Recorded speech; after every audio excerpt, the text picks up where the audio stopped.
빛들로 나타나는 교회, 생명의 말씀을 밝히는 교회, 그리스도의 날에 자랑할 것이 있는 교회가 되어야 한다. 이 세 가지는 교회로서 본질을 잃지 않기 위해 품게 된 우리 빛나교의 3대 표지라 말씀을 드렸습니다. 오늘은 그리스도의 날에 자랑할 것이 있는 교회에 담긴 의미를 설교하려 합니다. 그리스도의 날에 자랑할 것이 있는 교회를 크게 두 가지 단락으로 볼 수 있으니, 하나는 그리스도의 날이 있다는 것이요, 또 하나는 그날에 자랑할 것이 있는 교회, 자랑할 것이 있는 성도가 되어야 한다는 것입니다. 사랑하는 성도님들은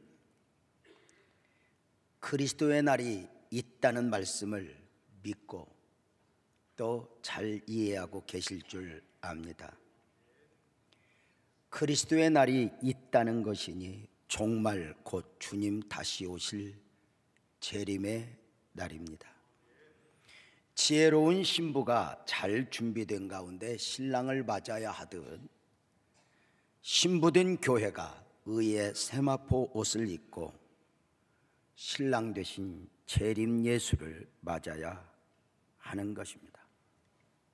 세마포 옷을 입고 어린 양의 혼인잔치에 청함을 받은 신부들을 신랑이 축복하는 모습,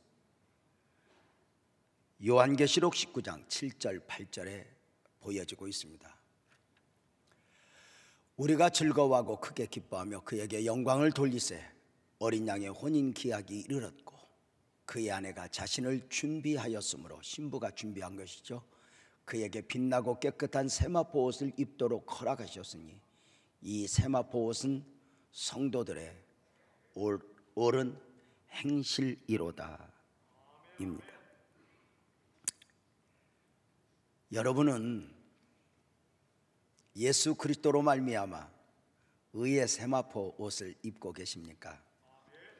막 50이 되었을 무렵 무엇인가 삶에 대하여, 사역에 대하여 한 번쯤 다시 생각해 보아야 할 때 부흥회를 갔다가 80을 넘기신 목사님을 만나 대화를 하게 되었습니다. 부모 같은 선배 목사님이, 아버지 같은 목사님이 아들 같은 후배 목사에게 주신 권면의 말씀이었습니다. 유 목사님,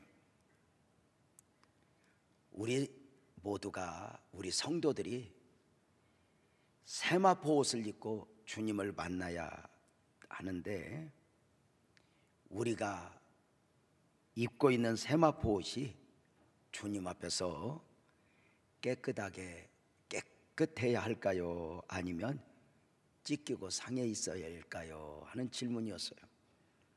당연한 대답으로, 목사님, 세마포 옷이 깨끗하고 정결해야 하는 것 아닙니까? 했더니 저에게 하시는 말씀이, 아니야, 우리가 주님 앞에 서는 그날 우리의 세마포 옷이 찢기고 상해 있어야 한다는 것입니다. 그 이유인즉 이 험한 세상에서 세상과 어울리지 않는 의의 세마포 옷을 입고 살면서 믿음을 지키느라고, 이 추한 세상에서 거룩을 지키느라, 거대한 핍박과 고난의 삶에서 몸부림쳐 주님 붙들고 사느라 찢기고 상한 세마포 옷을 입고 주님을 만나면 신랑 되신 예수께서 그 눈물을 닦아주신다는 말씀이었습니다. 그날을 생각하면 핍박도 핍박이 아닐 수 있고, 억울함이 억울함 아닐 수 있고, 손해가 손해 아닐 수 있다고 말입니다. 연세 드신 목사님이 개인적으로 받은 은혜임에도 그 은혜를 함께 나누어 주심에 감동이었습니다. 우리가 신앙생활을 잘 해야 되는 이유가 뭘까요? 우리가 예수를 잘 믿어야 되는 이유가 뭘까요? 그래야 부자가 되고, 그래야 건강하고, 그래야 자식이 죄되고 이런 것일까? 아니요. 딱 하나. 그리스도의 날에 우리 모두가 주님 앞에 서야 하기 때문입니다. 우리 모두가 주님 앞에 서야 하는 날을 그리스도의 날, 재림의 날, 종말의 날이라 합니다. 교회가, 아니 복음주의자들만 종말을 이야기하는 것이 아니라 세상도 종말을 이야기합니다. 그러나 분명한 차이가 있습니다. 세상이 말하고 있는 종말은 막연함 가운데 가지는 두려움이니 세상의 끝을 말하는 것입니다. 그러나 기독교에서 말하는 종말, 곧 말세는 끝이 아니라 새로운 시작입니다. 그래 복음적 그리스도인들은 소극적으로 종말을 두려워함으로 맞이하는 것이 아니라 적극적으로 종말, 말세를 기다리는 사람들이라 할 수 있습니다. 세상에 속한 사람들은 언제 말세를 이야기합니까? 초등학생들이 담배를 피면 혀를 짜며 말세야 말세 이야기합니다. 재산을 탐내던 아들이 아버지를 죽이는 뉴스를 보며 말세다 말세야. 부모가 자식을 버리는 모습을 보면서 말세다 말세야. 학생들이 짧은 치마를 입는 모습을 보면서 할아버지들 말세다 말세 이야기합니다. 만약에 그러한 모습들이 말세의 현상이라면 우리는 열심히 응원을 해야 합니다. 초등이여 더 담배를 피우라. 중딩이여 더 짧은 치마를 입으라. 세상이여 더 악해지라. 왜요? 우리 복음적 그리스도인들은 말세를, 그리스도의 날을 사모하여 기다리는 사람들이기 때문입니다. 그렇다면 그리스도의 날, 종말을 좀 더 분명하게 정리해야 할 필요가 있습니다. 말세라 표현되는 그리스도의 날, 종말에는 두 종류의 종말이 있으니 집단적 종말과 개인적 종말입니다. 신학적으로 집단적 종말은 주님 다시 오시는 재림의 날을 이야기합니다. 부활 승천하신 가운데 다시 오실 약속 주신 그대로 다시 오신다는 것입니다. 개인적 종말은 우리에게 60, 70, 80, 90 주어진 삶을 살다가 때가 되어 주님 앞에 육신의 장막을 벗고 가는 것을 말합니다. 집단적 종말인 재림의 날은 우리의 알 바 아니니 주님의 섭리 안에서 이루어질 역사입니다. 성도의 기다림이기는 하지만 이 집단적 종말은 우리의 신경 쓸 바가 아니니 사도행전 1장 7절은 분명하게 말씀합니다. 때와 시기는 아버지께서 자기의 권한에 두셨으니 너희의 알 바가 아니라고 말입니다. 그렇다면 우리가 마음을 쏟아 준비해야 할 부분은 바로 개인적 종말입니다. 그날이 언제인가 알 수 없으니 삼가 깨어 있어야 합니다. 올 때는 순서가 있어도 갈 때는 순서가 없다라는 말은 진리이니 호련히 그날이 개인적으로 밀려올 것입니다. 그래 언제인가 자신도 모르게 장례식장의 주인공이 되어 있을 것이니 조문객들이 나를 위해 왔는데 나만 모르게 그 장례식이 진행되는 것입니다. 오늘 주어진 삶을 열심히 살아가는 가운데 영적으로 깨어 신랑을 기다리고 있던 지혜로운 열처녀처럼 우리가 삼가 깨어 삶을 살아내야 합니다. 기독교 신앙은 지극히 미래적이면서도 지극히 현실적이어야 합니다. 기독교 신앙이 미래적이어야 한다 해서 오늘의 삶을 부인한다면 그것은 성경적인 것도 아니요 주님의 원하심도 아닙니다.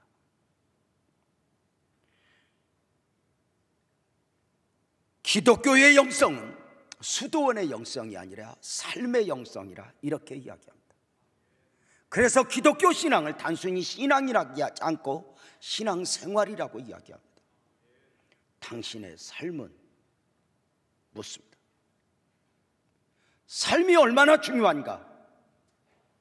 하나님이 사람의 몸을 입고 그 이름 예수로 오실 때도 특별한 장소에서 특별한 사람들만을 위해 오신 것이 아니라 삶으로 오셨으니 지극히 가난한 가정에 가장 힘없는 아이로 오셔서 그리고 목수의 가정에서 삶을 살아내었습니다. 그 예수님이 사명을 맡겨 우리를 보내실 때도 너희는 세상으로 가서 삶으로 가서 빛과 소금이 되어라 하셨습니다.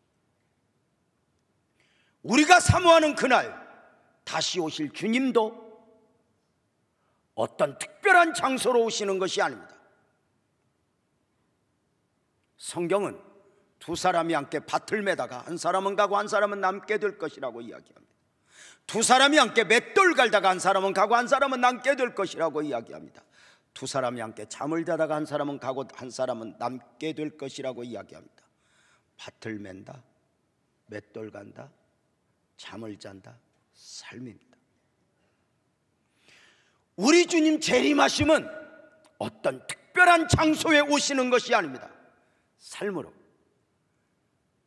그래서 복음주의자들은 그날을 사모하면서 오늘 성실하게 삶을 살아내는 것, 이것이 매우 중요합니다. 긴박한 종말론을 주장하면서 학교 다닐 필요 없어, 직장 다닐 필요 없어, 삶을 부정하는 것은 절대로 성경적이지 못합니다. 내일 지구의 종말이 온다 하여도 나는 한 그루의 사과나무를 심겠다 했던 스피노자의 선언은 지극히 기독교적이요 성경적인 것입니다. 그리스도 안에서 그날을 사모하며 그날을 기다리는 가운데 나는 누구여야 하는가? 어떤 삶을 살아내야 하는가? 말세를 살아가는 복음적 그리스도인들의 모습을 생각해 보려 합니다. 신학적으로 말세는 예수님이 하늘로 승천하실 때부터 다시 오실 때까지를 말세 시대라 이야기합니다. 그래서 복음신앙은 말세를 기다림과 더불어 말세를 살아내는 것이라 할 수 있습니다. 그렇다면 이 말세 시대를 어떻게 살아내야 할까? 여러분을 또 하나의 말세, 말라기 시대로 초대하려 합니다. 말라기라는 이름의 뜻은 여호와의 사자, 나의 사자라는 의미입니다. 12명의 소선지 중에 한 사람이었고 구약시대의 마지막 선지자로 사역했습니다. 말라기 시대는 참으로 어려운 시기였습니다. 물질적으로 어려운 시기가 아니라 영적 혼돈의 시대였기 때문입니다. 말라기 시대부터 마태복음이 시작될 때까지를 약 400여 년으로 보는데 이 400여 년을 영적 암흑의 시대다 이렇게 이야기합니다. 그 시작이 말라기입니다. 바벨로니아의 포로에서 예루살렘으로 귀환한 후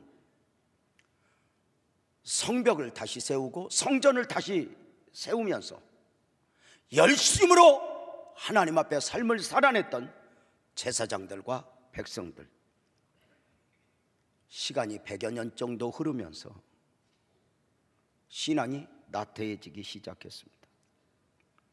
저들은 성전에서, 예배에서, 사명에서 점점 멀어지는 가운데 세상 즐거움의 마음을 빼앗기기 시작했습니다. 하나님의 아들들이 사람의 딸들을 보고 마음을 빼앗겨 홍수 심판을 불러올 수밖에 없었던 것처럼 말라기 시대가 그러했습니다. 세상이 교회 안으로 들어와 버렸고 성도는 세상으로 들어가 삶을 엮어내니 어느 순간부터 교회와 세상이 살아야 되는 이유, 울어야 되는 이유 크게 달라지지 않았습니다. 어느 날부터인가 세상 즐거움을 거절해야 할 사람들이 세상 즐거움에 그 마음도 삶도 빼앗겨 그것 자체가 목적이 되어버렸습니다. 제사장들까지, 백성들 모두가 잘 사는 것이 목적이 되어버렸고, 어느 날부터인가 헌신과 은혜가 아니라 재미와 쾌락에 철저하게 길들여져 살아가고 있었습니다. 성전에서 예배에서 멀어지니 죄와 의에 대하여 무감각해지기 시작했고, 선지자들의 메시지에 귀를 기울이지 않으니 선지자의 수는 줄어들어가고, 백성들은 어느 날부터인가 자기 소견에 옳은 대로의 삶을 살아가게 됩니다. 어느 순간부터 하나님의 나라인데 하나님의 나라가 아니고, 어느 순간부터 하나님의 백성인데 하나님의 백성이 아닌 것,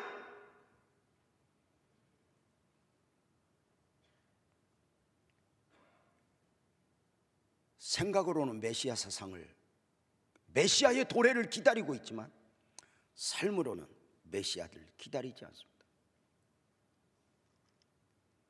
그러하니 자동적으로 저들에게 하늘의 영성은 사라졌고 땅의 신앙으로, 종교적으로 전락했습니다. 하늘이 아니라 땅의 신앙으로, 영이 아니라 육의 신앙으로 흘러가 보니 어느 날부터인가 냉정하게 믿음으로 살아야 할 이유가 흐려졌고, 땅이 삶의 목적이 되니 어느 날부터인가 믿음으로 산다는 것이, 교회 생활이 불편해지기 시작했습니다. 한때는 주님이 맡긴 사명이 최고였는데 도대체 이렇게 믿음으로 산다는 것이 무엇이지? 불편해지는 것입니다. 자기 소견에 옳은 대로 사는 것이 최고인 줄 알아 살아가는 세상에 함께 편승하여 하나님마저 내 삶에 불편해지는 것입니다. 이런 갈등 가운데 저들이 신앙을 놓아버린 가운데 절망의 목소리를 높이기 시작합니다. 하나님을 믿어봐도 소용없잖아, 기도해도 소용없잖아, 이런 류의 소리들입니다. 세상의 기준을 두니 믿어야 될 이유가 무엇이지? 저들이 그렇게 말할 때 말라기 선지자를 통하여 하나님의 마음이 쏟아집니다. 말라기 3장 13절이죠. 여호와가 이르노라 너희가 완악한 말로 나를 대적했어. 그리하고도 우리가 언제 무슨 말로 주를 대적하였나이까 하는구나. 하나님께서 이렇게 말씀하십니다. 너희가 말로 나를 대적했구나. 말라기 시대 사람들은 말로 했기에 그것이 하나님을 대적하는 것인 줄 인식하지 못했습니다. 행동으로 하지 않았기에 무슨 말을 하든 크게 문제가 되는 것은 아니라 생각한 것입니다. 그래 저들은 행동하지 않았기에 말씀에 반문하니 우리가 언제 하나님을 대적했습니까? 하는 것입니다. 말로. 사람들은 말로 하면 죄가 아닌 줄 압니다. 행동으로 하지 않았기 때문에. 지금은 시대가 좋아져서 말도 함부로 하면 걸립니다. 명예훼손죄 뭐 이런 걸로. 과거에는 아니었습니다. 무슨 말을 해도 뭐 이것이 증거가 되어 누구를 뭐 심판하거나 할 수 없었습니다. 지금은 아닙니다. 여러분들이 저를 보면서 쏙삭쏙삭 하면서 유 목사님 왜 이렇게 키가 작냐? 그럼 바로 명예훼손죄로 걸립니다. 혹시 그런 소리 하다가 천국도 못 갈지 모릅니다.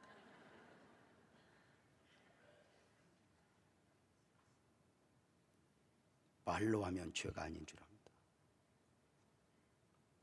우리가 하나님을 대적할 만큼 행동을 한 적이 없기 때문입니다. 말라기 2장 17절에서 다시 한번 보겠습니다. 너희가 말로 여호와를 괴롭게 하고도 이르기를 우리가 어떻게 여호와를 괴롭혀 드렸나이까 하는도다. 이는 너희가 말하기를 모든 악을 행하는 자는 여호와의 눈에 좋게 보이며 그에게 기쁨이 된다 하며 또 말하기를 정의의 하나님이 어디 계시냐.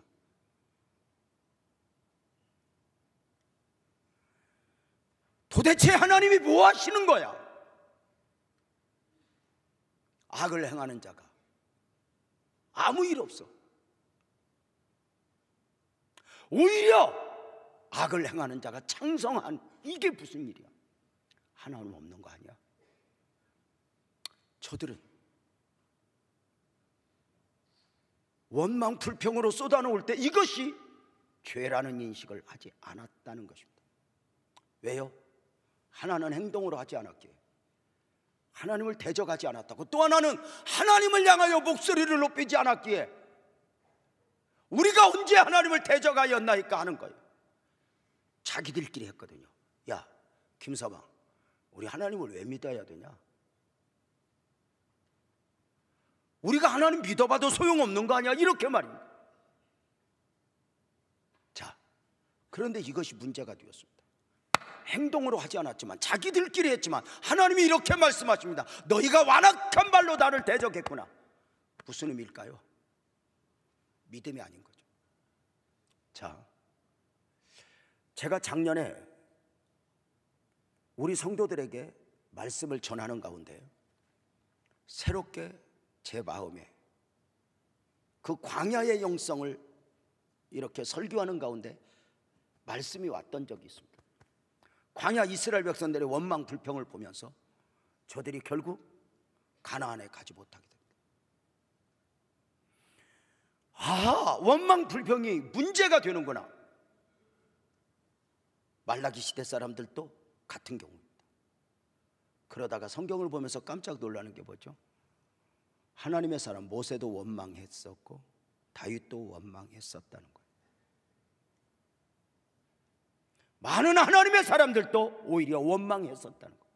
그런데 왜 모세와 다윗 이들에게는 이들의 원망은 문제가 되지 않았는데 말라기 시대 사람들, 광야 이스라엘 사람들의 원망 불평이 문제가 되었을까? 달라요. 뭐가 다르냐? 모세와 다윗은 하나님 앞에만 했어요. 하나님 앞에는 원망 불평하며 왜 나를 이 사명을 감당하게 하셨나이까? 왜 나를 태어나게 하셨나이까? 물었지만 사람을 향해서는 겨자씨만한 믿음으로 언제나 믿음을 바란 거예요. 백성들의 원망 불평은 하나님을 향하지 않고 하나님이 없는 것처럼 자기들끼리 이야기했어요. 너희가 나를 믿지 않았구나. 하나님을 향하여 원망 불평했다는 것은 왜? 그 하나님의 아버지 되니까 문제가 되지 않은 거예요. 여러분, 혹시 부모에 대하여 불만이 있으면 엄마나 아빠에게 해야지 옆집 엄마, 옆집 아줌마 아저씨한테 하면 되겠습니까? 너희가 나를 믿지 않았고. 하나님을 아프게 했던 말은 예배당 밖에서가 아니에요. 예배당 안에서였어요. 말라기 3장 14절에 그렇게 말하죠. 너희가 말하기를 하나님을 섬기는 것이 어때니? 만군의 여호와 앞에서 그 명령을 지키며 슬프게 행하는 것이 무엇이 유익하냐? 한때는 믿음으로 살면 하나님이 축복하실 줄 알았어. 한때 기도하면 무엇인가 대단할 줄 알았어. 근데 어느 순간 보니까 아니야.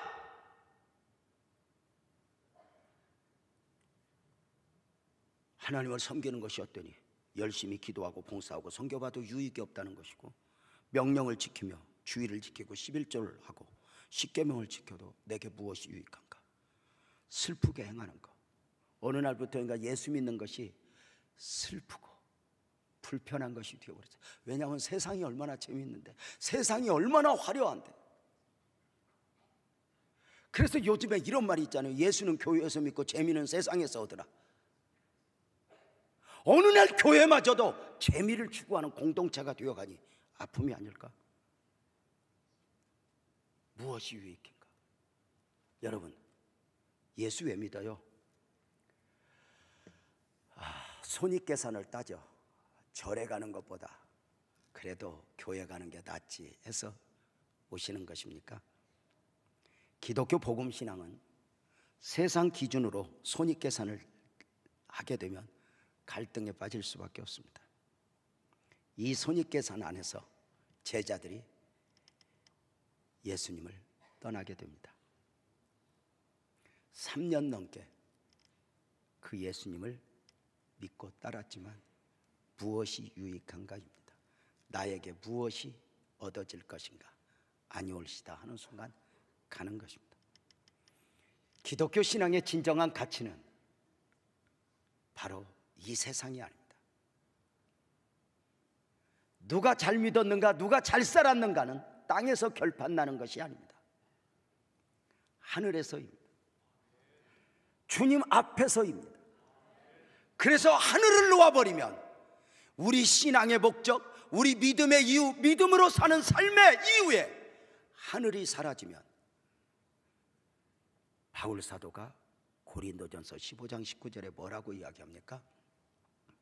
만일 그리스도 안에서 우리의 바라는 것이 다만 이 세상 삶뿐이면 모든 사람 가운데 우리가 더욱 불쌍한 자라고 말합니다. 방송실이 마음에 안 드나 띄웠다가 얼른 지워버렸습니다. 그것이 왜 나오는지 모르겠습니다. 지금 깜빡 졸은 것 같아요. 방송실 쟤네들. 여러분 보세요. 만일 그리스도 안에서 우리의 바라는 것이 이 세상의 삶뿐이면 우리 불쌍하고, 세상이 얼마나 재미있는데 우리 먹다 살다 죽는 게 그것이 마지막이라면 세상이 얼마나 화려하고 재미있는데, 얼마나 볼 것도 많은데 누릴 것도 많은데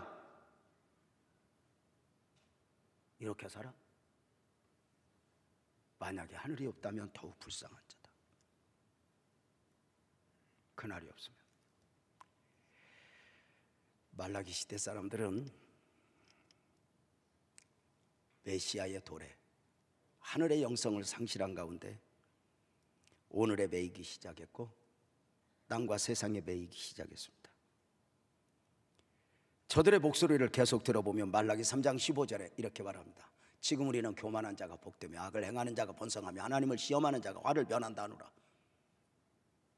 도대체 교만한 자, 하나님이 없는 것처럼 사는 사람들, 악을 행하는 자, 자기 소견에 옳은 대로 사는 사람들이, 하나님을 시험하는 사람들이 화를 면한다.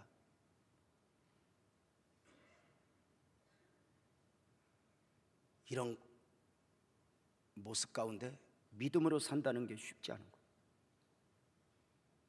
이런 세상의 부조화 가운데서 믿음의 사람들이 1년, 2년은 인내하고 3년, 4년은 기대하다가 그만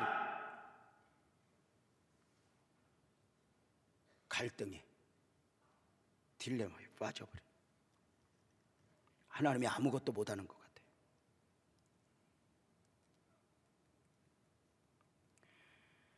말라기 시대 사람들은 더 이상 영적이지 못했고, 영적이지 못하니 하늘 신앙은 사라지고 세속화되어 땅에 매이는 신앙들이 되어버렸죠. 그날 그리스도의 날을 외면하고 땅에서만 생각하면 사실 기독교 신앙은 부정적일 수밖에 없죠. 믿음이 아니면, 은혜가 아니면 사실 기독교 신앙은 이해가 안 되는 거거든요. 논리적일 수 없거든요. 과학적일 수 없거든요. 그래서 믿음이 필요한 거거든요. 만약에 논리 안에서 과학으로 설명이 가능하면 믿음이 필요 없죠.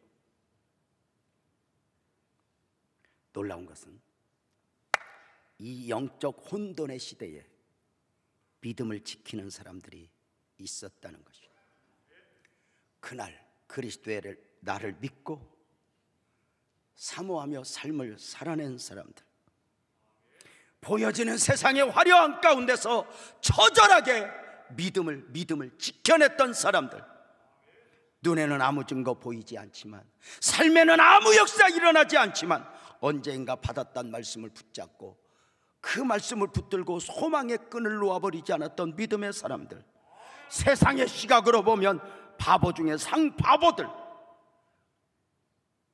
십자가를 멸시하는 사람들 앞에서 십자가를 최고의 가치로 여기니 고린도전서 1장 18절에 그래 말하죠. 십자가의 도가 멸망하는 자들에게는 미련한 것이요 구원을 받는 우리에게는 하나님의 능력이라고 말입니다. 거대한 영적 혼돈의 세대에 믿음을 지키고 믿음을 말하는 사람들 모두가 원망하고 불평할 때 믿음 안에서 그날을 믿고 살아가는 사람들이니 칠흑 같은 어두운 가운데서 하늘의 별은 더 빛을 발하듯이 영적 암흑기에 선포되어지는 믿음의 소리들이 있죠. 말라기 3장 16절이죠. 그들이 그때에 여호와를 경외하는 자들이 피차에 바라며 여호와께서 그것을 분명히 들으시고 여호와를 경외하는 자와 그 이름을 존중히 생각하는 자를 위하여 여호와 앞에 있는 기념책에 기록했다고 말입니다. 이 말씀을 잘 보시기 바랍니다. 그때에, 언제? 많은 신앙인들이 세속화되어 믿어보아도 기도해봐도 소용이 없다고 불신의 들이 높아질 때에, 자기 소견에 오른 대로 살아간다고 할 때에 이 거대한 불신의 파도 가운데서 그리스도의 나를 믿는 사람들은 달랐다는 거죠. 거대한 사회적 불신의 파도에 휩쓸리는 것이 아니었죠. 오직 나는 그들이 피차에 말하기를 서로 믿음을 이야기하는 거예요. 모든 세대를 만론하고 참 믿음의 사람들은 언제나 소수였죠. 이들은 여호와를 경외하며 여호와의 이름을 존중히 생각하는 자들이었죠. 하나님이 나에게 무엇을 해 주어야 한다, 그래서 내가 이렇게 믿어준다가 아니라 그 은혜에 젖어 주님 아니면 안 되는 사람들, 그들은 믿음을 말했죠. 그들이 이 영적 혼돈의 세대의 믿음을 지켰던 이유, 그들의 가장 큰 소망이 무엇입니까?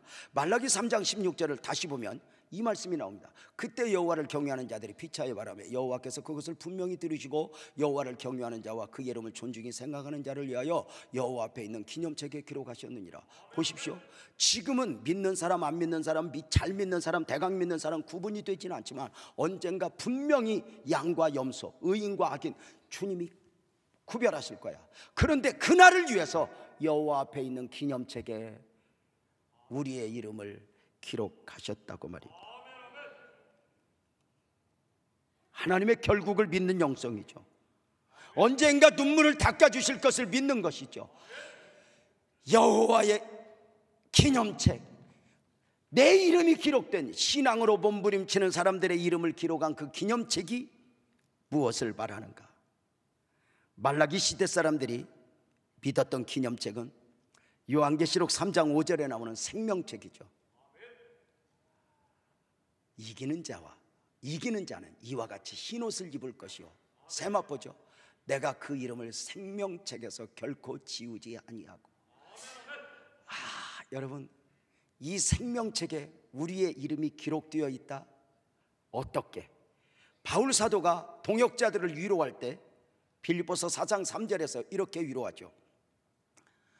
또 참으로 나와 멍에를 같이 한 내게 구하노니 복음에 나와 함께 힘쓰던 저 여인들도 돕고 또 클레멘도와 그 외에 나의 동역자들을 도우라. 그 이름들이 생명책에 있느니라. 세상에 40이 하나 감암매를 5번 맞고 3번 대장으로 맞고 죽었다고 내어 던지고 함께 감옥에 갇히면서도 복음을 위해 살아가는 저들, 그 이름이 생명책에 기록되어 있다. 계시록 13장 8절에 보면 죽임을 당한 어린 양의 생명책에 창세의 이름이 기록되지 못하고 이 땅에 사는 자들은 다 짐승에게 경배하리라. 생명책에 이름이 없다면 세상 마귀에게 다 속하여 지배를 받고 살아가는 사람들이라는 것이에요. 여러분, 여호와를 경외하고 그 이름을 존중히 생각하는 자를 위하여 기념책에 이름을 기록하셨다. 말라기 시대 사람들은 하늘의 영성, 영원의 영성을 가지고 있었던 것이죠. 오늘의 세상의 부조화 가운데 하늘을 본 것이죠. 모두가 원망하고 불평할 때 오직 나는 주님을 본 것이죠.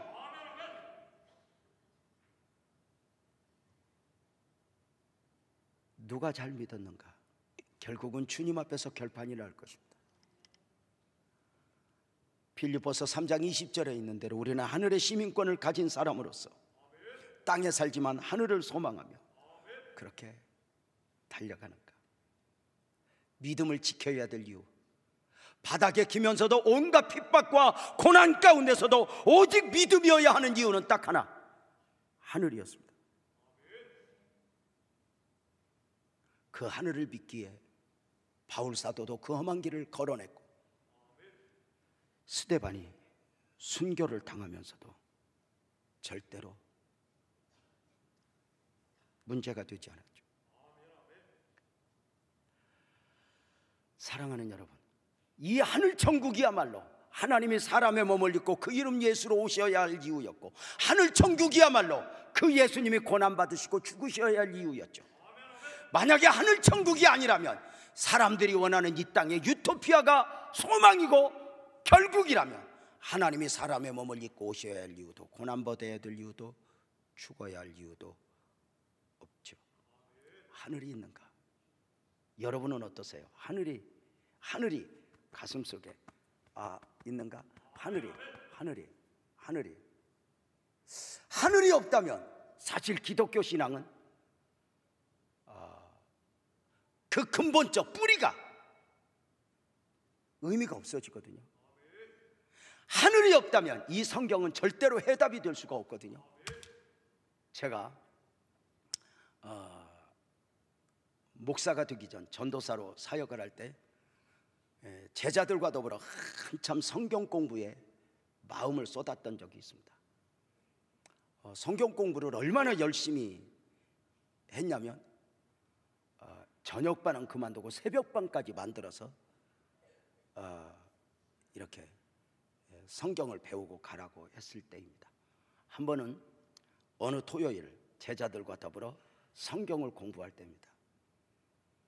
마침 그날 창세기 4장의 가인과 아벨의 이야기를 하면서 예배의 성공자가 되자 주제의 형식의 성경 공부를 하는 중입니다. 예배의 실패자 가인보다는 우리 예배의 성공자가 되자 하고 열심히 공부를 하고 있는데, 한 청년이 손을 번쩍 들더니, 공부 시간에 이렇게 꼭 엉뚱한 사람이 있잖아요. 손을 들더니 이렇게 말합니다. 전사님, 예배 잘 드리면 안 되겠는데요? 뭔 소리야? 예배 잘 드려야지 예배의 성공자가 되자는데도 그렇게 말하면, 아니요, 지금 내가 전사님 보니까 아벨은 예배 잘 드리고 예배의 성공자가 되었는지는 몰라도 돌에 맞아 죽었잖아요. 오히려 예배의 실패자 가인이 은혜를 입었는데 뭐 이 정도면 우리 예배 잘 드려야 될 이유가 뭐죠? 하는데 한 번도 생각하지 못했던 바 그냥 숨이 콱 막히더라고요. 모르겠는데, 아니 전사님 말씀 좀 해. 모르겠단 말이야. 그럼 어떡해요? 그러면 우리 다 덮자. 그리고 한 주간 기도하고 연구하고 묵상해서 다음 주에 우리 한번 또 나눠보자. 그래 모면을 하고 급하게 마무리를 했어요. 그리고 이제 한 주간 내내 기도하고 한 주간 내내 책을 다 찾아보는 거예요. 그러나 제가 경험한 바로는 제가 찾는 것은 책이 없어요. 모르겠어요. 너무 답답해요. 울면서 기도해요. 하나님 지혜 주세요. 하나님 무엇이라 답해야 돼요. 저놈이 나 멸시하려고 지금 작정을 했어요. 하나님 어떻게 해요? 기도를. 한 주간 지나 토요일 날 12시가 됐는데도 모르겠어요. 7시 반부터 성경 공부인데 7시 25분이 됐는데도 모르겠어요. 성경책을 들고 들어가요. 주님 하실 할 말을 주신다 하셨으니 들어가긴 하는데 이거 보통 문제 아닙니다. 하나님 어떻게 해요? 하고 기도하며 문고리를 딱 잡는데 단어 하나가 딱 떠오르면서 고리가 탁 풀려요. 뭐였는데 그 형제가 물어요. 전사님, 아벨이 왜 돌에 맞아 죽었죠? 이렇게 말했어요. 그래서 하늘이 있잖냐. 그래서 하늘이 있잖냐. 하늘이 없으면 바울 사도의 헌신이 무슨 가치가 있고, 많은 선교사님들의 눈물이 무슨 가치가 있고, 오늘 믿음으로 산다는 것이 무슨 가치가 있어요. 제자들을 둘씩 짝지어 전도를 보낸 후에 돌아와서 보고를 하는 제자들에게 주님이 주셨던 말씀이 누가복음 10장 20절에 말하고 있죠. 귀신들이 너희에게 항복하는 것으로 기뻐하지 마. 어떤 현상 가지고 기뻐하지 마. 오직 너희 이름이 하늘에 기록된 것으로 기뻐해라. 하늘이죠. 주님 하늘을 말씀하셨어요. 마태복음 6장 20절에도 이렇게 말씀하셨어요. 오직 너희를 위하여 보물을 하늘에 쌓아두라. 땅이 너의 삶의 목적이면 안 된다. 골로새서 1장 5절에서는 너희를 위하여 하늘에 쌓아둔 소망으로 말미암으니, 우리의 소망이 하늘에 있는가? 마귀의 일들 중에 하나는 우리 기독교 복음 신앙을 땅으로 묶어버리는,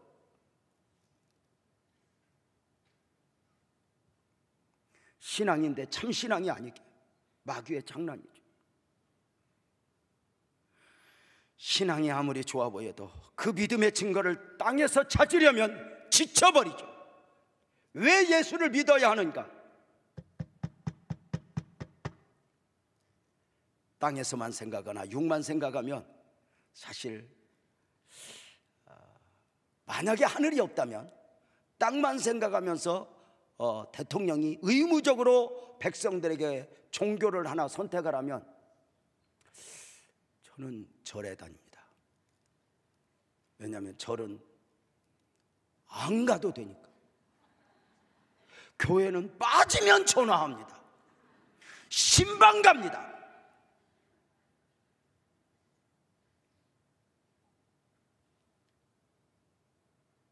마지막 때의 진정한 영성은 하늘 신앙으로 무장하는 거죠. 하늘 신앙으로 무장될 수 있는 원리는 오직 성령 충만이죠. 성령으로 충만할 때 비로소 사나 죽으나 주님의 것이요 노래가 나오는 것이죠. 사복음서에서는 절대 부를 수 없는 노래예요. 살아야 되고 잘 살아야 되고 대단해야 되는 저들은 절대로 못 불러요. 어려운 때의 믿음을 지켜낸 성도들의 진정한 위로와 소망은 하늘이었죠. 하늘을 소망 삼고 살아가는 믿음의 사람들에게 그때의 피차의 바라기를 주님이 위로하시죠. 말라기 시대에 소수의 신앙인들이 기억하고 붙들었던 말씀이 있는데 말라기 3장 17절이죠. 만군의 여호와가 일어나라. 나는 내가 나의 정한 날에 그들을 위하여 나의 특별한 소유로 삼을 것이요 사람이 자기를 섬기는 아들을 아낌같이 내가 그들, 지금은 구별되지 않는 것 같지만 반드시 그날이 올 것이다. 내가 나의 정한 날, 내가 나의 정한 날. 여러분 크게 아멘 합시다. 그날이 있음을 믿으면 아멘. 여러분 정말 믿어요? 정말 믿는지 모르겠는데 우리 성도들은 몰라도 다른 교회 예를 한번 들어보겠습니다. 언젠가 책을 보니 미국에서 어떤 목사님이 주님 재림 종말을 한 달 내 설교를 하셨습니다. 근데 성도들이 천국 설교를 하니 얼마나 얼굴이 해피해 보이는지 그렇게 행복에 한 달 젖는 가운데 이 목사님이 갑자기 궁금했습니다. 저들이 진짜 주님을 기다릴까? 진짜 하늘 천국을 기다릴까? 그래서 테스트를 하기로 하고 나팔 소리와 함께 다시 오실 그 주님을 한번 저들과 시험하기로 하고 어느 주일날 그 한 달 내 설교한 마지막 그리고 이제 종합적으로 설교하면서 소망으로 한번 선포하는 그날 나팔수를 교회 천장에 숨겨놓고 내가 신호를 하면 빰빠라빰빰빰 주님 재림 나팔같이 불러라. 알았다고. 그래서 연습 리허설을 다 한 뒤에 성도들을 다 앉혀놓고 예배를 드리면서 사랑하는 여러분 하늘이 있습니다. 아멘. 주님 다시 오실 것입니다. 아멘. 그날에 주님 만날 자신이 있으면 아멘. 오늘 지금 주님 오시면 우리 모두 아멘으로 환영할 분들 아멘 합시다. 아멘 할 때 사인을 했더니 빰빠라빰빰빰 나팔 부는데 다 도망가고 없더래.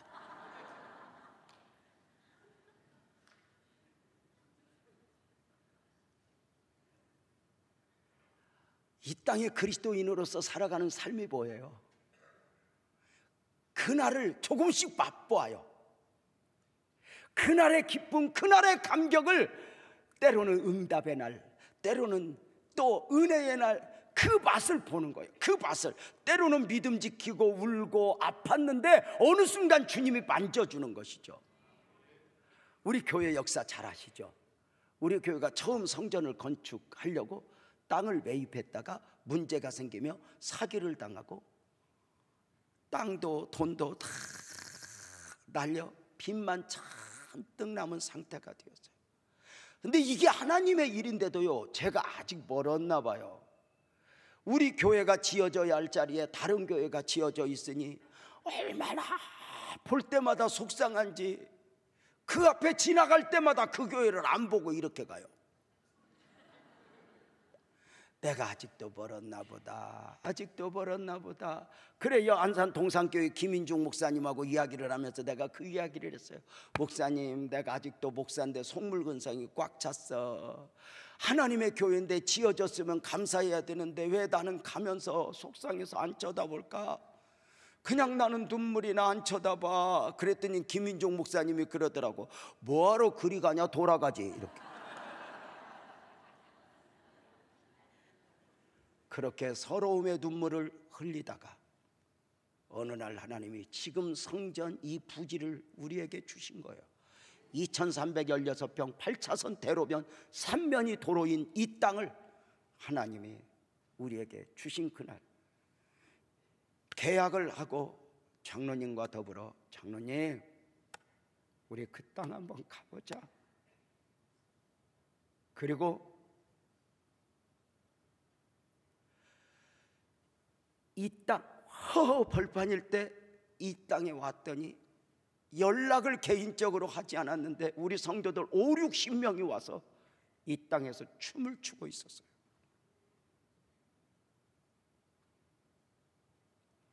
함께 울면서 우리의 눈물을 닦아주시는 그 하나님의 은혜를 보면서 그날 우리 신윤석 장로님이 제 목을 끌어안고 했던 말을 내가 지금도 잊지 않아요. 목사님 내 가슴에 한 풀어줘서 고맙습니다. 내 가슴에 한 풀어줘서. 장로님만이 아니야. 나도 나의 정한 날 아브라함에게 정한 그날 이삭이 품에 안겨졌죠. 하나님의 정하신 그날 120년 동안 외로이 방주를 지며 눈물로 호소하던 노아의 눈물이 닦였죠. 나의 정한 이날, 그날에 노예로 10년, 억울한 감옥생활 3년을 보내야 했던 요셉의 한이 풀렸죠.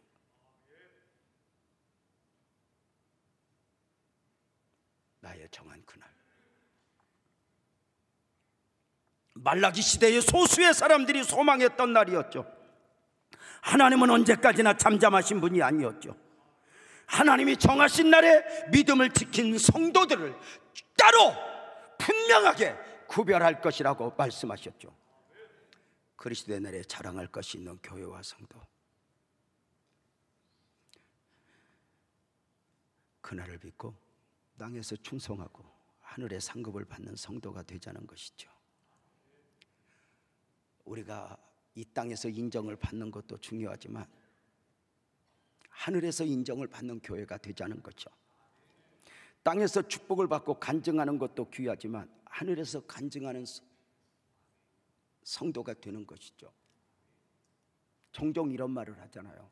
호랑이는 죽어서 가족을 남기고 사람은 죽어서 이름을 남긴다고. 어느 순간 탁 오더라고요. 사람은 죽어서 이름을 남긴다. 이것은 세상 기준으로 본 함정이죠. 진짜 그리스도인은 이름을 땅에 남기는 사람들이 아니에요. 하늘에 남기는 사람들. 땅에서 간증이 아니라 하늘에서 간증이죠. 땅에서 간증은 보이는 것이 있어야 돼요. 얼마나 교회를 크게 지었나, 빌딩을 얼마나 크게 지었나. 그러나 하늘에서의 간증은 얼마나 많이 내려놓았나.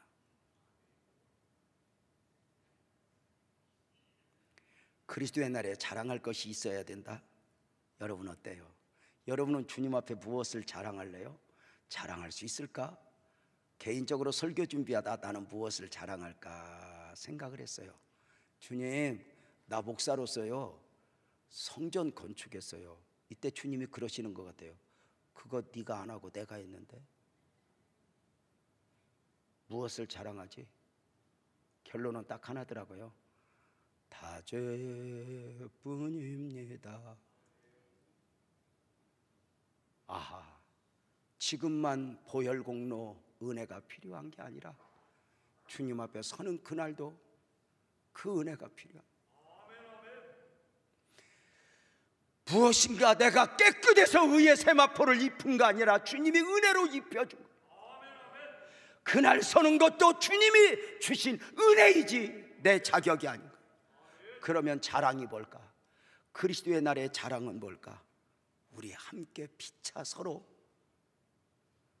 저 세상에 살면서 믿음 지키느라고 흘렸던 눈물, 억울할 때 참여했던 눈물, 다 그 서로 우리 그때 믿어야 될 이유를 확인하는 거야. 그때 이제 부처님이 아니고 이게 다른 종교가 아니고 왜 예수를 믿었어야 되는가, 그것을 지금은 믿음으로이지만 그때는 거울을 보는 것처럼 선명하게 그때는 눈으로 보면서 우리 스스로 자랑하는 거야. 태명아 너 잘했어. 호승아 너 몸 아픈데 너 믿음 지키고 사역 감당하느라고 했었어. 창서가 또 했었어. 한 사람 이름 불러가면서 이 땅에서는 믿음 지킬 때 외로워. 이 땅에서는 믿음으로 산다는 것이 때로는 나도 이해가 되지 않아. 그러나 언젠가 그날 재명아 잘했어. 때로는 세상에 화려하게 사는 사람 앞에서 기도만 하고 사는 게 바보 같아 보이기도 하지만 그날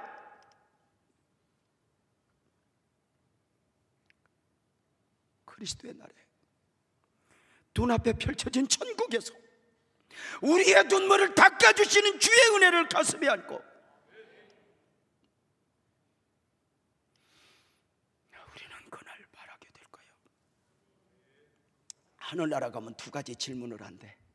하나는 재명아 내가 너에게 준 여유로 너는 어떻게 살다 왔니? 물질적 여유, 건강의 여유, 탤런트의 여유, 지식의 여유를 가지고 어떻게 사용하다 왔니? 헌신을 붓고, 또 하나는 내가 너에게 남다른 고난을 맡겼는데 너는 그 고난을 어떻게 잘 감당하다 왔니? 사랑하는 여러분, 그날이 있음을 믿는가? 그날이 바로 우리가 오늘 또 인내해야 되는 이유 아닌가? 여러분에게는 하늘이 있어요. 우리 성도들은 주님 지금 오십니다 그리고 나팔 불어도 이미 이 맷집이 생긴 바 도망간 가고 할렐루야 그러면서 설마 올까 그러는 거 아니야? 여러분, 무엇이 우리에게 지금 기독교의 위기는 뭐예요? 한국 기독교의 위기는, 죄송하지만 강단에서 하늘을 말하지 않아요. 하늘을 말하지 않으니 세상에서 잘 믿어야 될 이유, 잘 살아야 될 이유를 찾다 보니 세상이 우리를 멸시해요. 너희들이 우리와 무엇이 다른데? 뜨겁든지 차든지 하라. 교회가 하늘을 바라죠. 저 어릴 적부터 교회 다녔거든요. 어릴 적 교회 가면요, 그 엄마들이 불렀던 찬송들이 생각이 나요. 하늘을 소망 삼고요. 지금보다 10배나 가난하고 100배나 가난하고 배고팠지만 그 엄마들이 열심히 그 엄마들이 기도했던 이유, 소망했던 믿음으로 살았던 이유는 더 잘 살라고가 아니에요. 하늘이 위로였어요. 하늘이 소망, 하늘이 소망, 하늘이 소망. 여러분, 맞아요? 강대상에서도 얼마나 목사님들이 재림 설교를 많이 하는지, 주님 다시 오시니까 빨리 깨어 있어야 됩니다, 막 이런 설교를 막 하는 중에 성도들이 예배당 자꾸 빠지면 협박할 때, 그래가지고 복 받겠냐 그런 말 하나도 없었어. 너 그렇게 예배당 자꾸 빠지면 비 온다고 교회 안 오면 예수님 비 오는 날 수요일 날 온다. 그러면서 어찌든지 하늘을 가지고 이야기. 여러분, 땅을 이야기하면 여러분 뭐가 그렇게 대단해? 땅에서 보면, 땅을 기준으로 보면은 뭐 더 잘 사는 거, 더 좀 잘 사는 거, 더 몇 년 더 사는 거 대단해 보이지만 하늘 시각으로 보면 별거 아니야. 땅에서 보면 아파트 높이가 45층이 높고 롯데타워가 높지만 하늘에서 보면 다 별거 아니야. 천국 시각으로, 하늘 영성으로 보면 다 별거 아니야. 그 옛날 배고팠던 시대 그 엄마들이 다시 오실 그날 그 천국을 소망하며 그렇게 믿음으로 불렀던 노래들이 있어요. 저는 지금도 그 노래들을 이렇게 생각하고 있어요. 이렇게 떠오르고요. 그래서 그렇게 가난할 때도 하늘이 있었어요.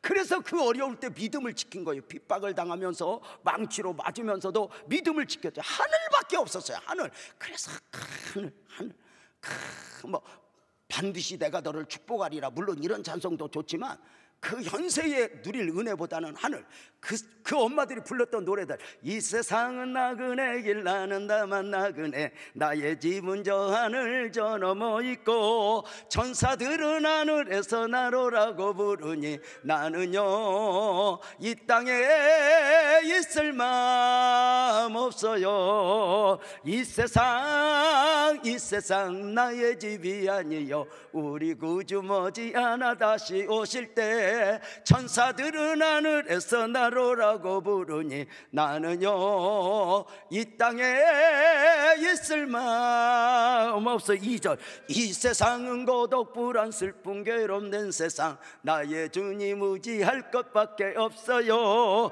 앞서가신 성도들의 순교 정신 따라서 천한모 이나마 싸워서 가리라. 이 세상 나의 집은 아니요, 우리 구주 머지않아 다시 오실 때 천사들은 하늘에서 나로라고 부르니 나는요 이 땅에 있을 마음 없어요. 이 세상은 어젯밤의 꿈과 같은 천마치, 그 기쁨은 저마다 불거품 같고 해 아래서 바람 잡는 것과 같이 헛되니 나는요 주님만 섬기며 살래요. 이 세상 나의 집은 아니요. 우리 구주 머지않아 다시 오실 때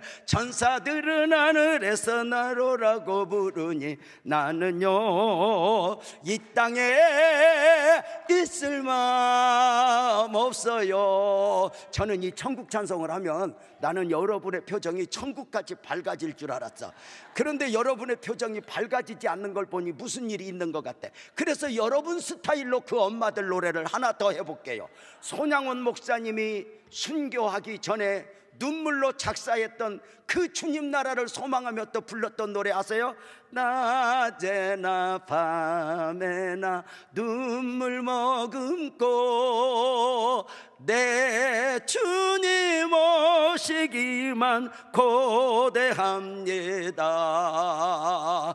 가실 때 다시 오마 하신 예수님 오 주여 언제나 오시렵니까. 이게 6절까지 있는데 다 하면 너무 오래 걸리는데 이 사모함으로 한 절 더 해볼게. 천년을 하루같이 기다린 주님 내 영혼 당하는 거 볼 수 없어서 이 시간도 기다리고 계신 예수님 오 주여 이 시간에 오시옵소서. 이렇게 소망사입니다. 와, 아마도 이런 찬송을 내가 부르니까 여러분의 표정이 별로인 것 같아. 천사들이 불러주면 어떨까? 정말 행복이지 않을까? 그날에 지금 천사들을 여러분에게 소개합니다. 천사들 나와봐.